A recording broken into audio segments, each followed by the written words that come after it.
দেখো এখানে কি বলেছে, in a election between two candidates 5% of the register voter did not cast their vote. এবার দেখো রেজিস্টার ভোট আমি ধরে নিলাম 100 জন, 100-র মধ্যে 5% ভোট কি দেয়, কি হয়ে গেছে, বাদ হয়ে গেছে। তো 5% বাদ হলে 95 পড়ে থাকে। 10% of the votes were found to either invalid or NOTA, অর্থাৎ এর মধ্যে যে 10% পড়ে যাচ্ছে, অর্থাৎ 95-এর 90% এই ভোটটা হচ্ছে প্রপার ভোট, কারণ 10% ভোট তো বাদ চলে গেছে, বাদ দিয়ে দিলাম। The winning candidate receive 60% vote in the favour and won the election, 17,271 vote. দেখো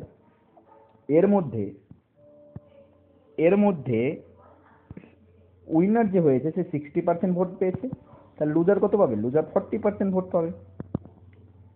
তাহলে কত পার্সেন্টে জিতলো, 20% জিতলো। কত পার্সেন্টে জিতলো, 20% জিতলো। নাহলে দেখো টোটাল ভোটটা এখানে করে কত ছিল, 95 ইন্টু 90/100, তার 20%, তার 20% সমানই কত বলে দিয়েছে, সমানই বলে দিয়েছে 17,271, 17,271। এবার যদি কাটাকুটি করলে এটা কাটবে 5 যাবে, জিরোর সঙ্গে জিরো কাটা,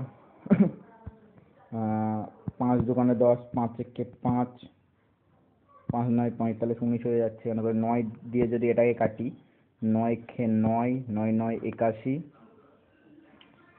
9 খে 9 9 9, তো 19 19 হয়ে যাচ্ছে। এবার দেখো এই যে 19, 19-এর সঙ্গে এটা কাটলে কত হবে, 101, 5 দোকানে 10, ওই দিকে চলে গেলে একের ভ্যালু কত হয়ে যাবে, একের ভ্যালু হয়ে যাবে 1010, 1010 হয়ে যাবে এখানে করে।